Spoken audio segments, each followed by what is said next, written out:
to reflect on South Africa's membership of BRICS and our continued role with the formation. We want to take this opportunity to further demonstrate tangible achievements and benefits which we and the African continent have derived from the formation.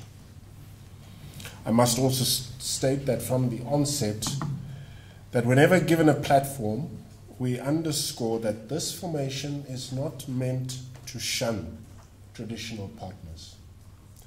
There has been a lot of skepticism, including inferences that we are abandoning our foreign policy objectives by placing our emphasis on the BRICS formation.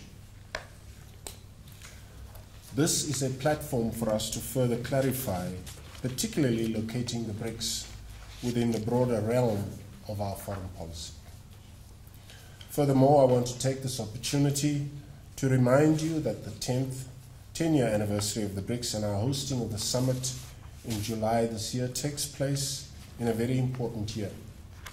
Mr. Sharma has alluded to it.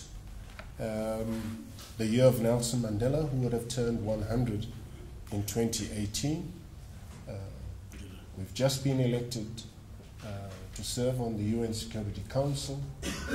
We are the chair of the Southern African Development Community, SADC, and we are also chair of the Indian Ocean Rim Association, or IORA. So in many respects, this is a difficult year for us, but we are mindful of that, and we are up to the challenge. So this is an opportune time to again reflect on the important pillars of our foreign policy that Nelson Mandela identified in 1993, when he penned an article titled South Africa's Future Foreign Policy, New Pillars for a New World. He said, and I quote, "Economic development depends on growing regional and international economic cooperation in an interdependent world," close quotes. This is one of the pillars our foreign policy objectives remain predicated on. Suffice to say that it is in this context that South Africa accepted the invitation to join BRICS in 2011. We believe that economic cooperation remains an important instrument to pursue our national interests and improve the living conditions of our people. Having said that, I would like to deal briefly with the historical background which will assist us to better comprehend our membership of the BRICS formation. As you may be aware, our country's foreign policy outlook is predicated on our African history and identity. We are Africans by birth, and therefore our country belongs to this continent and not as a result of geographical composition.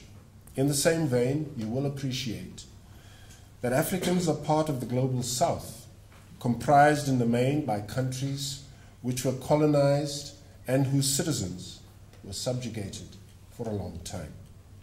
In this context, I must indicate that the BRICS format signifies a long-standing tradition of solidarity that was firmly established 63 years ago in April 1955. This was when countries of Asia and Africa met at the historic Bandung Conference to determine their stance and common goals in the emerging Cold War era and assert themselves in the international system. As you know, the historic result of the Bandung Conference was the formation of the Non-Aligned Movement, or NAM, in later years. Amid pressure from the Cold War bipolarization, those countries were able to concertedly affirm that they would choose neither the East nor the West, but pursue their own path and strategy under the Bandung principles of the Afro-Asia solidarity. For us, it is important to recall that South Africa was at the Bandung Conference represented by selected ANC leaders. For those who have shown interest in why Russia is a member of the BRICS, apparently this was a question that arose at some point recently, we need to clarify that history will remind you that Russia identified with the anti-colonial struggle and development of countries of the global south. Their involvement in our own country, as well as our struggle against apartheid, is well documented, and they continue to support our development priorities in the post-Cold War and post-apartheid era. Following the attainment of democracy, South Africa appreciated the common socio-economic challenges of countries of the global south. These challenges continue to be compounded by an international system that perpetuates the marginalization of developing countries. In this context, South Africa sought to forge partnerships with other developing countries through formations such as BRICS in order to address the historic imbalances and economic inequalities. Ladies and gentlemen, let me now turn to what is referred to as the global influence of the BRICS formation. Many of you will recall that even before we joined what was then the BRIC, reference was made by scholars and commentators to its potential. What comes to mind, and the Honorable Mr. Sharma has referred to this, is that the concept BRIC was first mooted by Jim O'Neill of Goldman Sachs in reference to emerging economies. Perhaps what becomes important and relevant today is that whilst this concept was intended to reflect emerging markets and investment opportunities, the acronym became equated to a shift in global economic power. The original projections for the emerging economies to become dominant global powers were estimated at around the year 2050. However, due to unforeseen positive growth in their economies, particularly at the time of the global financial crisis, such projections have since been revised to the year 2027. The BRICS countries produce 1/3 of the world's industrial products and 1/2 of the world's agricultural goods. According to the Standard Bank report on BRICS, published in 2017, as at the end of 2016, the collective GDP of the BRICS was larger than that of the entire European Union and accounted for 22.5% of the total global output. Though the value of external trade relationships have declined, the BRICS countries are still a collectively profound trading partner for developing economies in general and Africa in particular, with these flows bolstered by investment on the continent, particularly from China, South Africa, and India. In this regard, there is general consensus that since its inception, the BRICS formation has joined an array of interregional bodies that continue to contribute to global diffusion of power. It is not an illusion that BRICS countries collectively and individually contribute to the tectonic shift due to, amongst others, the increased economic dominance of China and the re-emergence of Russia. Ladies and gentlemen, these shifts and changes in the global sphere augurs well for our African agenda. The unity and renewal of our African continent must be pursued, together with efforts to transform the global system. Humanity can thrive when our collective and individual interests and aspirations are responded to, and the BRICS formation is tilting the balance of forces to ensure exactly that. It is in this context that during the upcoming summit, we will host an Africa outreach meeting of selected heads of state and government. You will recall that this approach was started in Durban when we hosted the BRICS in 2013. Our view is that we must continue to promote and enhance the implementation of the African Union's Agenda 2063 through the BRICS mechanisms. There is no contestation that the establishment and subsequent operationalization of the BRICS New Development Bank provided an alternative for project funding. Of course, this will again complement the existing global traditional financial institutions. The BRICS mandate is to ensure that infrastructure and sustainable development project funding by the BRICS Bank is made available to countries that are not members of the BRICS formation. We have started to implement some of the selected and profiled BRICS projects. These projects and areas include insurance and reinsurance cooperation, the BRICS Seed Bank, infrastructure including electricity generation and transmission, the BRICS Cable Project, the African Union North-South Development Corridor, the Oceans Economy, cooperation in aviation, and finally, in manufacturing. We witnessed with pride the first tranche of NDB project loans disbursed in 2016.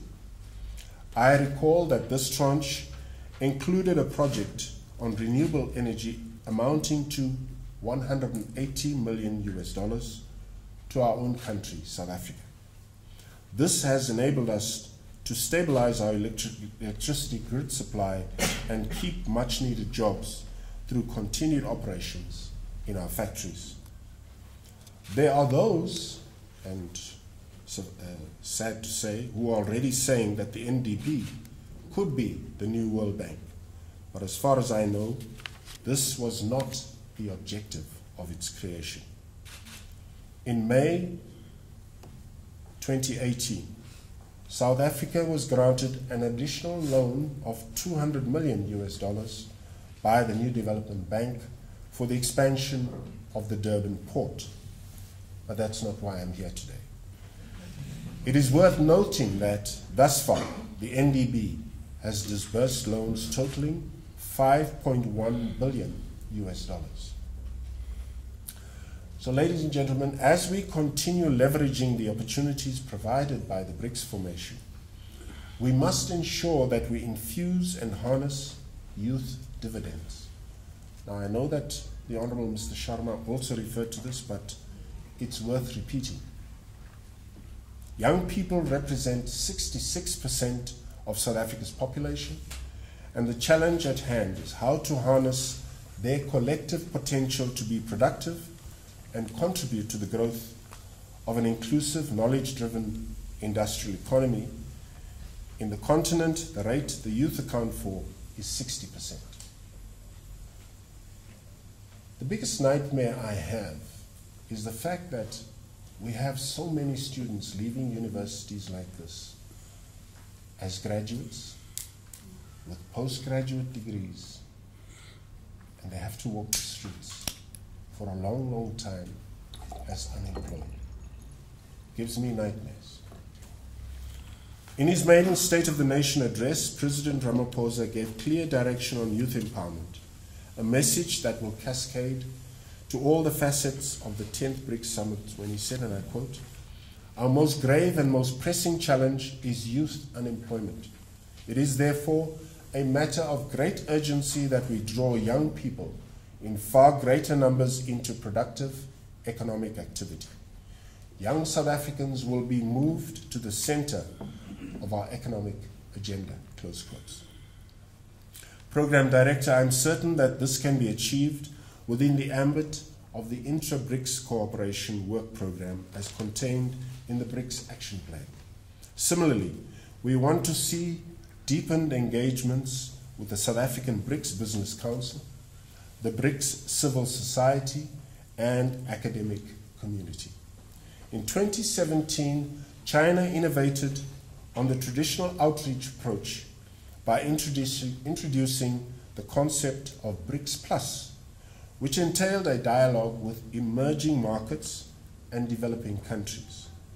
The rationale behind the BRICS Plus concept is to create a platform for greater interaction and partnerships amongst countries of the Global South to shape the agenda to effect changes in the global economy, notably for one, development in economic growth through trade and investment integration, and two, cooperation in global governance, financial, economic, and political institutions. In the interests of ensuring maximum synergy between South Africa's chairship of BRICS and that of China's in 2017, South Africa has also elected to consider a BRICS Plus element. In this regard, South Africa has elected to invite the leaders of the following countries representing regional economic communities in the Global South and the United Nations. 1. Argentina, as chair of the G20 and influential Common Market of the South, Mercosur member. 2. Indonesia, as co-chair of the new Africa-Asia Strategic Partnership with South Africa and influential association of Southeast Asian Nations, or ASEAN member. Egypt, as chair of the Group of 77 plus China. Jamaica, as incoming chair of the Caribbean Community, or CARICOM, as well as being president of the African, Caribbean, and Pacific Group of States, or ACP. Turkey, as chair of the Organization of Islamic Cooperation, or OIC. And finally, the United Nations Secretary General, Mr. Antonio Guterres. Ladies and gentlemen, we are confident that the 10th BRICS Summit will prove a success as the previous one hosted in eThekwini in 2013. As such, new areas of BRICS cooperation have been proposed by South Africa are as follows. 1. The establishment of a working group on peacekeeping. 2. The establishment of a vaccine research center for collaboration with BRICS vaccine innovation and development partners. This is intended to be a physical research center focused on research and development and vaccine innovation. 3. The establishment of a BRICS Gender and Women's Forum intended as a dedicated track for gender and women's issues, given the economic benefits to be derived from the socio-economic empowerment of women, particularly in developing countries. 4. Leveraging the strategy for BRICS economic partnership towards the pursuit of inclusive growth and advancing the fourth industrial revolution. This is intended to foster discussions to address opportunities provided by the fourth industrial revolution as a means of leapfrogging development stages and bridging the digital divide. And finally, the establishment of a BRICS tourism track of cooperation. South Africa's approach to its chairship is grounded in the intention to ensure programmatic continuity for BRICS and committed to executing approximately 100 sectoral meetings reflective of the expanded BRICS architecture. We also intend to bring a specific focus to the challenges and opportunities presented by the fourth industrial revolution. Madam Program Director, we thought it would be important to give this detailed lecture so as to ensure common comprehension of our membership of the BRICS formation.